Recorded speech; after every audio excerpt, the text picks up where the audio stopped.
Hey, hope you're doing awesome today. If you're new here, I'm Samantha. I'm a therapist and I'm creating videos every day. So hope you enjoy this one. We don't know what we're talking about yet, but let's see what channels through me. I have no notes right now. No notes.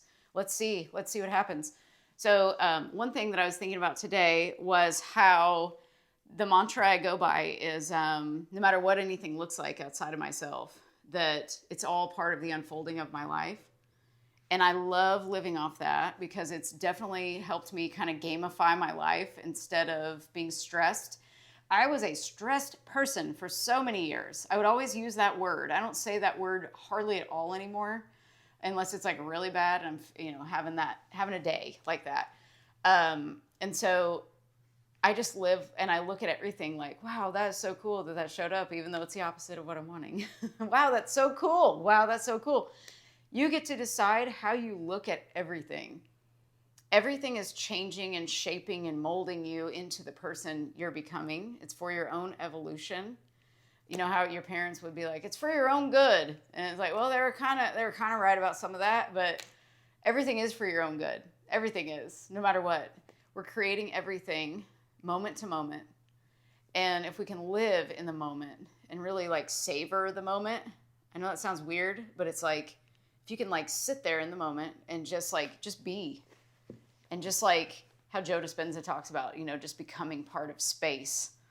And he talks about losing your whole identity, really. It's like losing the self that you think that you are, what I call the human self that has been oppressed, and you got these layers on top of you, and you got the real self underneath. And you let go of all the roles and all the, your gender and your all the roles, like all the roles that you play in life and your job and, everything. Who would you be? And you just become part of space. And so, I did a video, I think it was like my first or second video even. Might have been my second video, I don't know. I talked about like, who would you be if you didn't have all these things and you didn't do all these things? And would you still love yourself, and would you still think that you were worthy if you didn't have the money and the things that you have, or anything that you think that is important to you? What if you didn't have anything? And would you still think that you are valuable? And the truth is you are. And so I think that is a practice for everybody to kind of think about, like, who would I be if I didn't have any of these things? Like, am I attaching my worth? In other words, there we go. I'm trying to get to this. It's like, if you didn't have these things, these external things, and you didn't do these things like your job or different, volunteering or whatever it is, would you attach your worth to those things? If they were taken away, would your worth go away with them? And so keep that in mind. Like, am I creating my worth from outside conditions, external conditions, or do I know deep inside my heart that I'm valuable and worthy? And I think that's one of the best practices that we can do, is start telling ourselves that. Like, start thinking about, and it really humbles you when you think about, what if I didn't have, what if I had nothing? On the streets, no clothes, no food, no water, no nothing. Are you still a valuable person? Heck yeah, you are. Keep that always in your mind. Like, no matter what you're doing, it does not matter. You are worthy and valuable and are loved. So, so loved, or you wouldn't even be here. There'd be no point. So I like to start at the foundation with people. And I think that's like, if you just stripped yourself of everything, that's a good foundation. Like, who would you be? Would you still love yourself if you didn't have, money in the bank and food on the table and all those things? A lot of people don't. A lot of people wouldn't. We never want to base our worth on anything external. We never want to base our happiness on anything external either. It doesn't work like that. That's just the cherry and the bonus on the top, like, cool, I got this money in the bank now, and I got this awesome job, and I got this awesome family, and it's like, but who am I without all of that? Still amazing. So keep that in mind, that's one of the best ways. I think that's the best way to live, is to just know that you are worthy no matter what. And not looking outside of ourselves for peace or for happiness or for love. It's all coming from within. And so that to me is like a non-negotiable now. That's one of my non-negotiables, is that I look at myself like that every single day. And I incorporate that into my life every single day now. And I tell myself those things. You are worthy. You are valuable. I love you. I love you exactly as you are. You say that to yourself, and it changes your whole being. It starts to change you from the inside out. And what's crazy is that, like for me, and I know other people too that I've talked to, it's like once you start creating a foundation like that, you start at that root, the root. We don't have what we want most of the time because we're not ready to have it. We're just not ready. But if you start at the root, which is love and worth and value and all of those things that go into who we really truly are, when you shift into that identity of I'm valuable, worthy, and so loved, no matter what, that becomes your new identity, and then watch what happens from there. It's like we don't need to work so hard to try to get an SP or a job or a house or anything.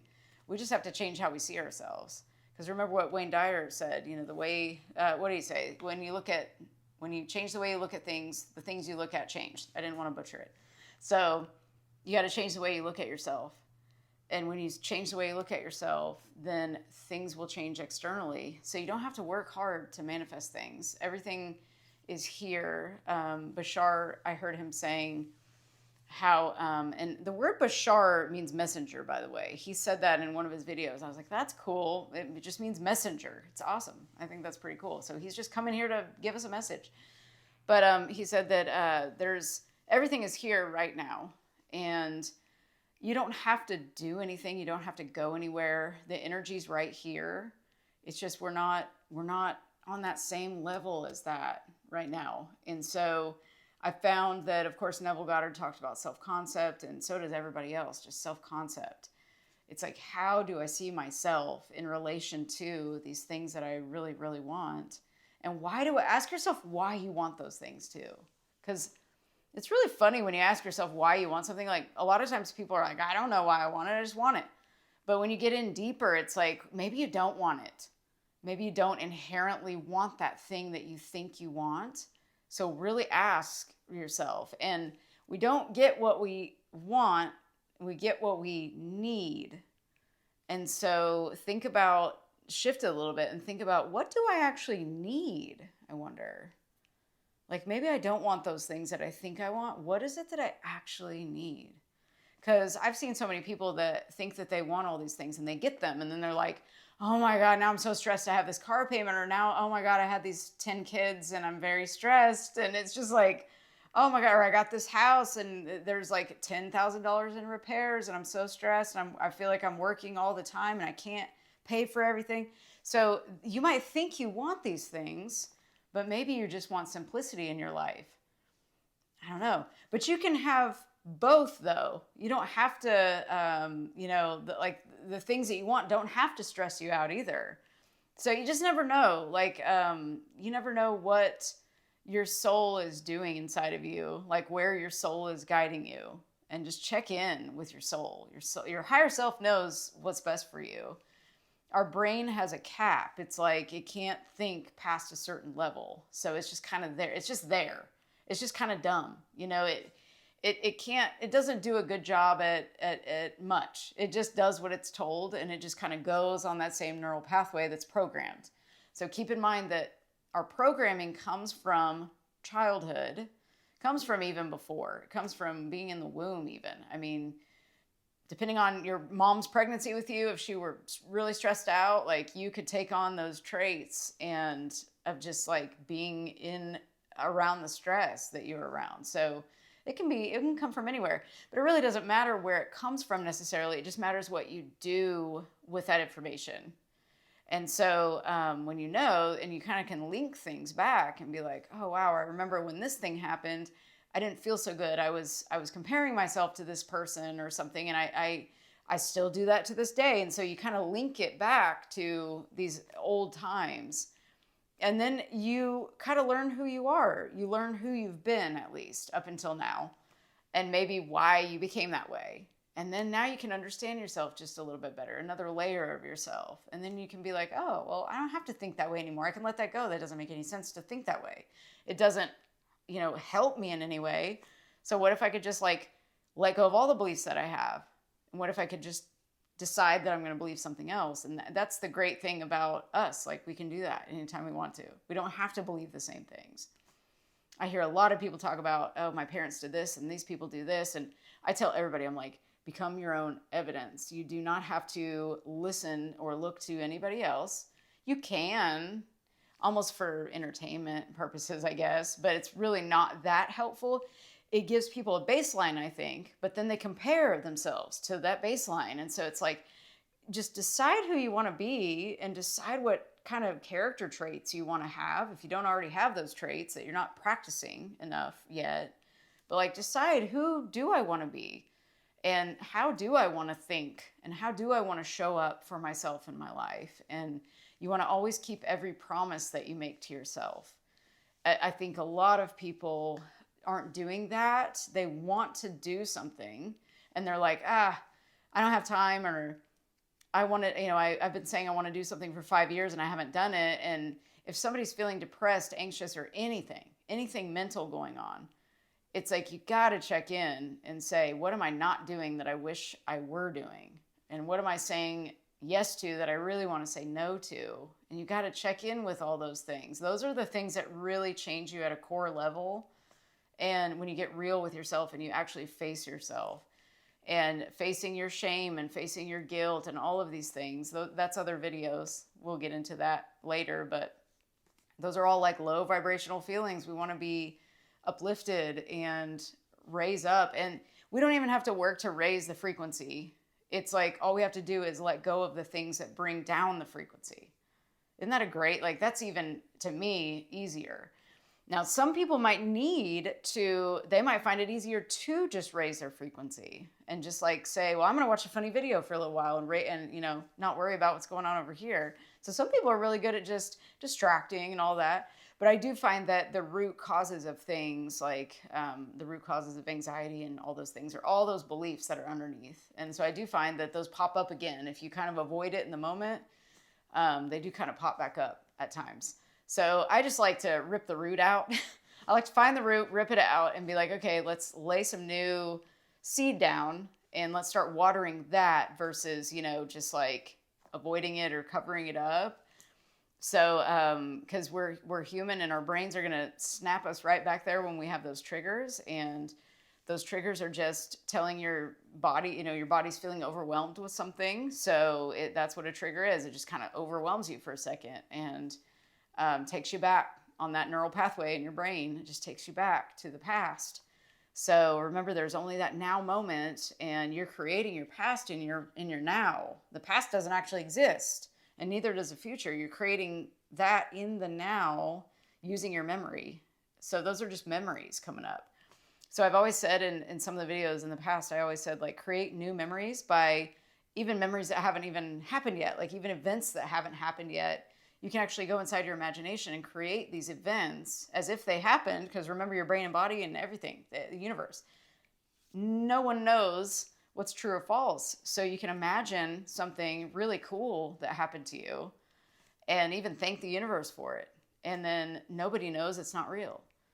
And so that's how powerful the mind is. And it'll create that because you're using the imagination all the time, but you're not noticing that you're doing it. I mean, there's no knowledge of it. So when you actually can notice, hey, I'm using my imagination right now, and I'm imagining something that is like super harmful if it were to happen. Like, I don't want to imagine that anymore. And you get to decide what you imagine. Isn't that so cool? You have control all the time over your imagination. So use your imagination as a tool to get you where you want to go, and just practice these thoughts. And you decide, who am I going to be and how do I want to feel? If I were to be this, like this person with these traits, then how would I think and feel and behave? And that's what I did with YouTube. I was like, I'm going to do this YouTube thing every day for a full year. Don't know how I'm going to do it, but I just did it step by step. Every single day, I just showed up every single day. Showed up. Do I have to show up now? No. Did I ever? No. But I just committed, and now I'm not committing to any number. I'm just going to like do it every day. Like, it's just kind of my thing now. So I'm just doing it. And it's out of habit. It's like, I don't know what I'd do without a camera every day. I mean, isn't that weird? And I had like super you know, social anxiety and like public speaking was like the worst thing I could ever do in my life. And now I'm choosing to do that. Isn't that interesting? When you change your identity, everything shifts. So in your behavior just kind of automatically goes towards that because you're like, no, this is what I do now. So why would I behave in other ways? So it makes sense logically.